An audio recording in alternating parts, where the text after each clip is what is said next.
అందరికీ నమస్కారం అండి. జీత్ విజయాస్ ఛానల్కు స్వాగతం. ఈరోజు మనం కార్తీక పురాణ పఠనంలో 30వ అధ్యాయంలో కార్తీక వ్రత మహిమ ఫలశ్రుతి చెప్పుకుందాం. నైమిషారణ్య ఆశ్రమంలో శౌనకాది మహామునులు అందరూ సూతమహాముని తెలియచేసిన విష్ణు మహిమను, విష్ణు భక్తుల చరిత్రములను విని ఆనందించి వేయినోళ్ళ కొనియాడిరి.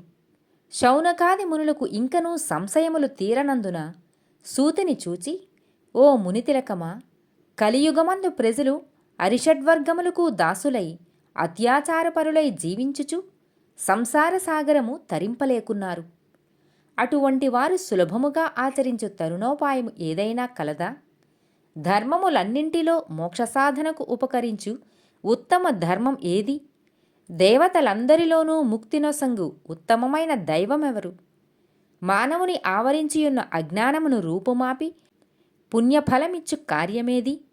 ప్రతిక్షణము మృత్యువు వెంబడించుచున్న మానవులకు సులభముగా మోక్షము పొందగల ఉపాయమేమి? హరినామస్మరణ సర్వదా చేయుచున్న మేము ఈ సంశయములతో ఉన్నాము. కావున దీనిని వివరించి తెలియజేయమని కోరిరి.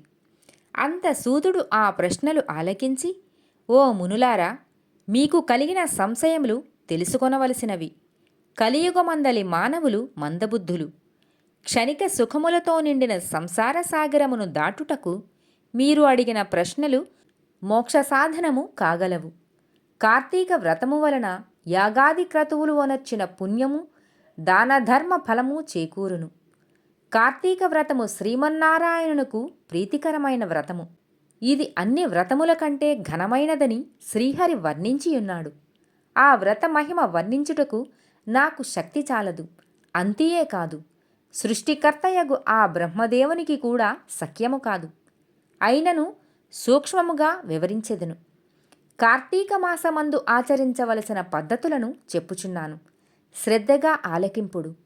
కార్తీక మాసమున సూర్యభగవానుడు తులారాశి అందున్నప్పుడు శ్రీహరి ప్రీతి కొరకు మనకు ముక్తి కలుగుటకు తప్పనిసరి నదీ స్నానము చేయవలెను. దేవాలయానికి వెళ్ళి హరిహరాదులను పూజింపవలెను. తనకున్న దానితో కొంచెమైనా దీపదానం చేయవలెను. ఈ నెల రోజులు రాత్రులు విష్ణువు ఆలయమున గాని శివాలయమున గాని ఆవునేతితో దీపారాధన చేయవలెను. ప్రతిదినము సాయంకాలము పురాణ పఠనము చేయవలెను. ఈ విధముగా చేసిన సకల పాపముల నుండి విముక్తులై సర్వ సౌఖ్యములు అనుభవింతురు. సూర్యుడు తులారాశి అందున్న నెల రోజులు ఈ విధముగా ఆచరించువారు జీవన్ముక్తులగుతారు.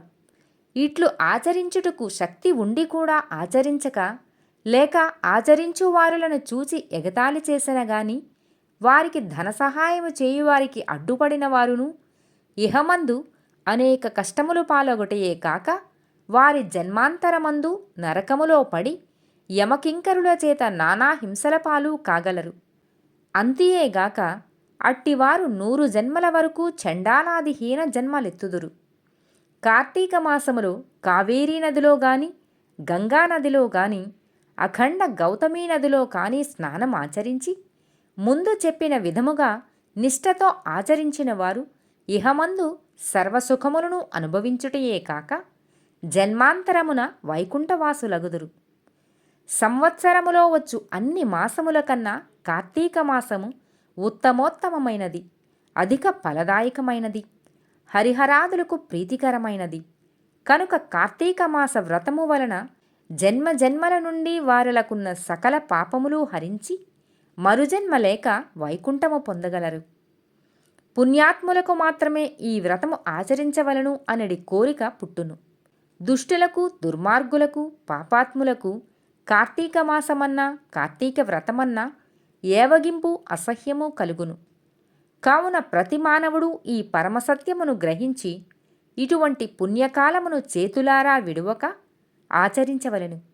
ఇటుల నెల రోజులు చేయలేని వారలు కార్తీక శుద్ధ పౌర్ణమి నాడు అయినను తమ శక్తి కొలది వ్రతమును ఆచరించి పురాణ శ్రవణము చేసి జాగరణము ఉండి మరునాడు ఒక బ్రాహ్మణునకు భోజనము ఇచ్చినచో నెల రోజులు చేసిన ఫలముతో సమాన ఫలము కలుగును. ఈ మాసములో ధనము, ధాన్యము, బంగారము, గృహము, కన్యాదానములు చేసినచో ఎప్పటికీ తరగని పుణ్యము లభించును. ఈ నెల రోజులు ధనవంతుడైనను బీదవాడైనను మరెవరైనను సరే సదా హరినామస్మరణ చేయుచు పురాణములు వింటూ పుణ్యతీర్థములను సేవిస్తూ దానధర్మములు చేయుచున్న ఎడల వారికి పుణ్యలోకము అబ్బును. ఈ కథను చదివిన వారికిని వినిన వారికిని శ్రీమన్నారాయణుడు సకల ఐశ్వర్యములు ఇచ్చి వైకుంఠ ప్రాప్తి కలుగుచేయును. కార్తీక పురాణ పఠనము ఆఖరి రోజు పారాయణము సమాప్తము. సర్వే జన సుఖినో భవంతు. ఓం సర్వేషాం స్వస్తిర్భవతు. ఓం సర్వేషాం శాంతిర్భవతు. ఓం సర్వేషాం పూర్ణం భవతు. ఓం శాంతి శాంతి శాంతి.